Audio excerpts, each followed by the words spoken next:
times in his rhymes, cause his memories. We running through New York, so you never leave. Strap my lungs, then we puffin' through with that right. But giving them some stories, they come back like manic this, manic that, while you crawling to me. Okay guys, welcome back to the channel. Today we're going to be changing the Pollen filters, which you guys know as the cabin filters, on the E60 M5. Now, I don't know when these were last changed, even though you guys know it's been under BMW warranty all its life. They don't class that as a serviceable item, and many garages don't either, even if you go for an oil change. So we're going to open them up and have a look at the state of them. I've got a funny feeling that these haven't been changed for probably about 20 to 30,000 miles. So I'm expecting them to probably be very, very bad. So we're going to go over and I'm going to show you how to change the Pollen filters on the BMW E60 M5. And this is the same for every other E60 model out there as well. Okay guys, so just like any normal E60, you've got the 13mm nut down there that you've got to turn to unloosen this housing right here. You've also got this little bracket that just unclips, and then you can lift this up and gain access to the pollen filter housing. You've also got one right here as well, which is the same clip. You pop it off and then you just use the 13mm socket direct there to release the pollen filter housing, which is here, and then you'll gain access to the pollen filters, which is then also known as the cabin filters. So let's go ahead and do that. Okay guys, so all you're going to want to do is just get this nut right here, and you're just going to want to turn that to unloosen it, which is already unloosened. Then all you're going to want to do next is just release this right here, which is the clip for the pollen filters, and as you'll see, that will lift up like that. Now I just want to show you guys the AUC sensor, a lot of you don't know about on this. And as I said to you, these are in quite poor state. They haven't really been changed. So one thing you guys always ask me, where's the AUC sensor? Right here is the AUC sensor on the E60s. This is for the sniffer, which detects the air and changes it on the cabin, so you don't end up with all carbon monoxide inside the cabin or anything like that. This is the sniffing sensor.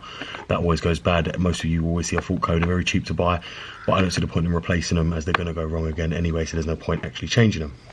So as you see there guys, they're actually back on now. The new one's back on. It's very self-explanatory the way they go. You can see here that was the old one, which is not looking very good in the photos at all.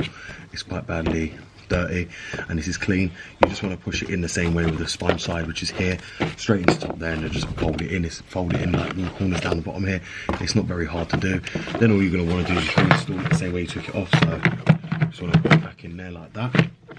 Lift up your clip, put it back down. Lock it up, get all your connectors for your bonnet switch and your AUC sensor and clip them in. Make sure they're all clipped in.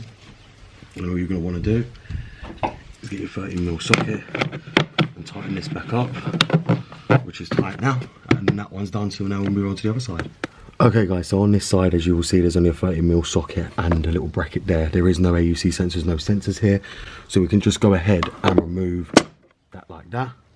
And what we're going to do is just release this right here, which we'll do, and we'll just release that. You can feel it when it comes up, and then there we go for the next one. So we're now all going to do, we're just going to take this one out like that, which was installed wrong because the sponge was the other way around.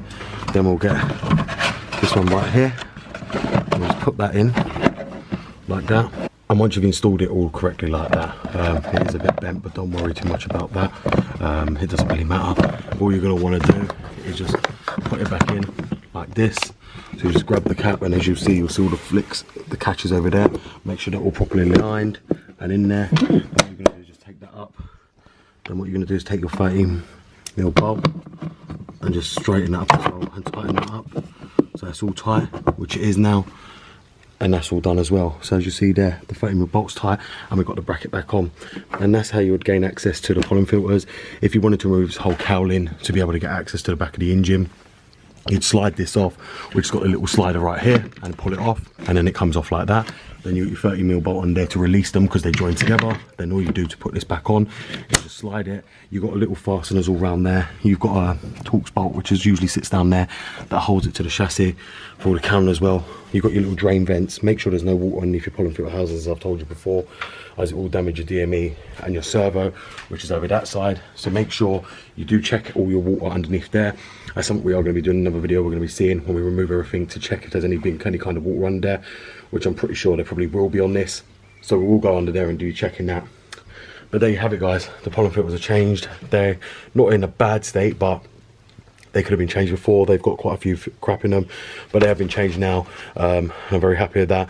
This is a man filter ones, and I've changed them over for Crossland, so you know I'm going to change them regularly anyway, so at least they're changed. So I hope you guys have enjoyed this video. Okay guys, so there you have it. I've just shown you how to change the cabin filter, pollen filter on the BMW E60. I know this is not much of a video, and many of you probably already know how to do this because it's something you would remove to gain access to any engine on the E60. You would have to remove all that cowling to get to it, but I have shown you now how to remove all the plastics and get to the pollen filters and to change them. The next video you're going to see is me changing the air filters. We've got new air filters in for the E60 M5. Yes, we have K&N ones. That's going to be the next video you're going to see. Me taking the air boxes off and installing the K&N air filters. As you guys know, I believe in them highly because I do not believe in paying £30 for each air filter. This car has two, so we're therefore going to be changing that. If you have enjoyed this video, please give it a thumbs up. If you ain't subscribed already, please go ahead and subscribe, because there's a lot more videos on the E60 M5 coming up, especially on the S85. This does also relate for the S65, which is the baby brother of the S85's engine, so we'll be doing a lot of videos and it all relate to the S65. So thank you very much for watching this. BMW Dr. Dean here, and goodbye.